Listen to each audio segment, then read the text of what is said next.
have a bill that brings greater fairness to the hard-working men and women in our food service industry.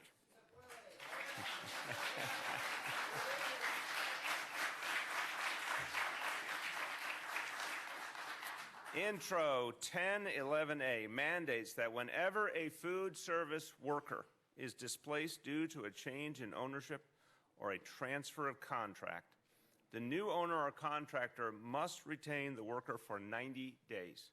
The sponsor is Councilmember Idanis Rodriguez. After the 90-day transition, the successor employer or contractor must evaluate the employee and offer continued employment if their work is deemed satisfactory. The incumbent owner or contractor must post a notice informing employees of their rights during the transition. And this is part of our work every day for a better and fairer New York City that values working people and their families. I want to thank Speaker Melissa Mark Viverito and now introduce Councilmember Idanis Rodriguez, sponsor of Intro 1011A.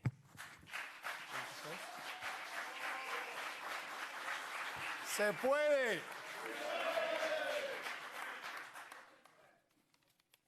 I used to be a cafeteria worker, Food Concept Corporation, One Battery Plaza, and 92 World Trade Center. So I know how important it is to protect those men and women who work so hard to support themselves, to support their family.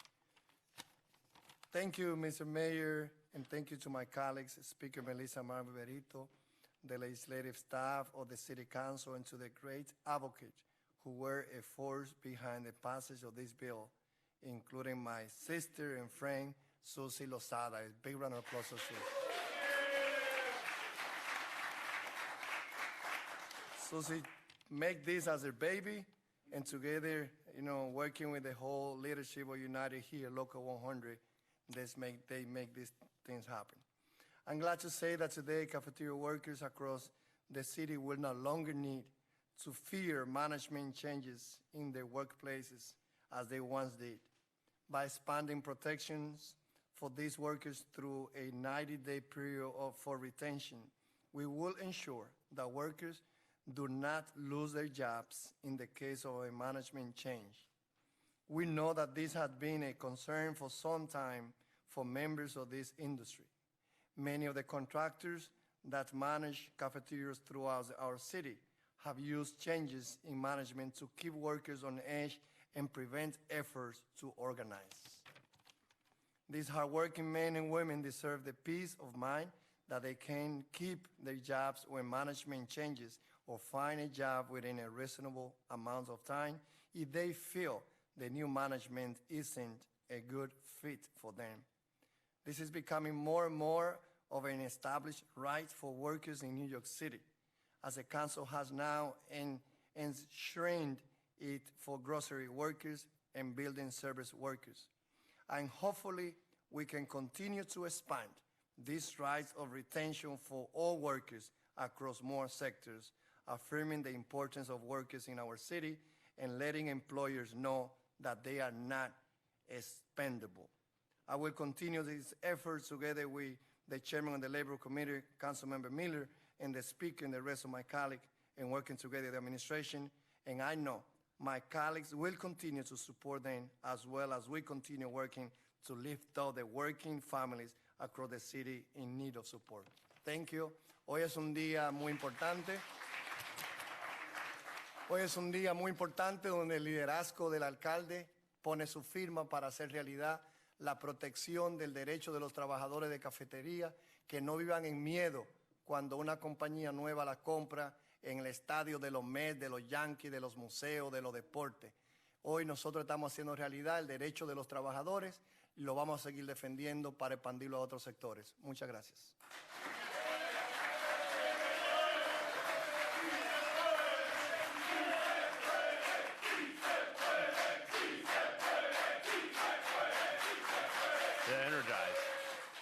And now my honor to introduce the chair of the Committee on Civil Service and Labor, Councilmember Donique Miller. Thank you, Mr. Mayor. And congratulations and thank you, Chair Rodriguez, for your introduction of this important legislation. Once again, we are here to address critical protections of working families across the city. Not just protection for working families, but protection for the communities that they serve and also the community, consumers that they serve as well. It is important today that we recognize the Worker Retention Act that is being passed this afternoon. New owners will now be mandated to evaluate the needs of their businesses so that they can run more efficiently and as efficiently as possible by giving the 90-day assessment period that was previously talked about. At the hearings in past that we have held, that myself, other elected officials, labor leaders and organizations, policy folks have all testified to the protections that will enhance the quality of life, not just for the people in the industry, but for the communities that they serve. While this law sounds simple, it is critical to supporting those who are looking to enter the middle class. With high rents, extra costs, and stress of healthcare and others throughout the city, it is very, very important that we have this worker retention to exist. I do not want to be redundant, but I could not overstate the value of worker retention as it was said. This is a tool that is in our toolbox. It enhances the lives of not just the working families within these industries, but the communities and our great city. While we strive to attract new businesses and new industry to the city of New York, it is important that we maintain those critical industries that have served us diligently for many, many years and keep them here. And the Worker Retention Act that we are passing today, consistent with the others, is going to do that. So I'm very thankful to Unite here for your advocacy. Again, Susie, you have been resilient beyond belief.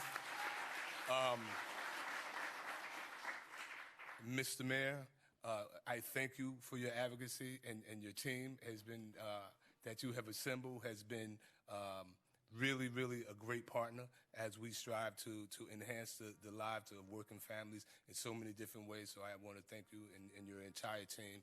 And let's get this thing signed. Thank you so much.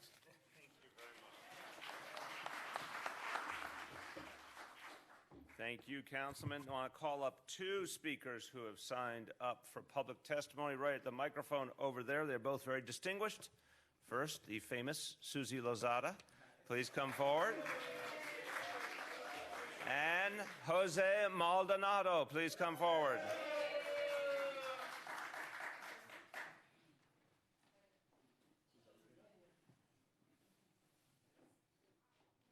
What, Bill gets to speak also? It is my president who will be speaking, Nami.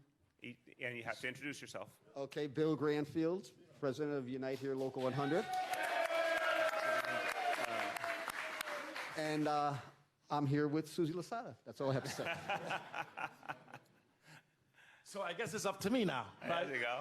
Hello, everyone. My name is Jose Maldonado, and on behalf of 15,000 workers in New York and New Jersey, I want to say thank you very much, Mr. Mayor, for the retention bill. Thank you very much. You're very welcome.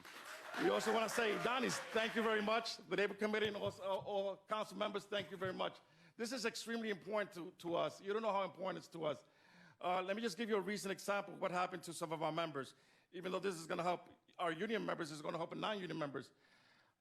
Some time ago, a company, which I'm not going to name, took over a cafeteria, and about 25 workers were left without a job overnight.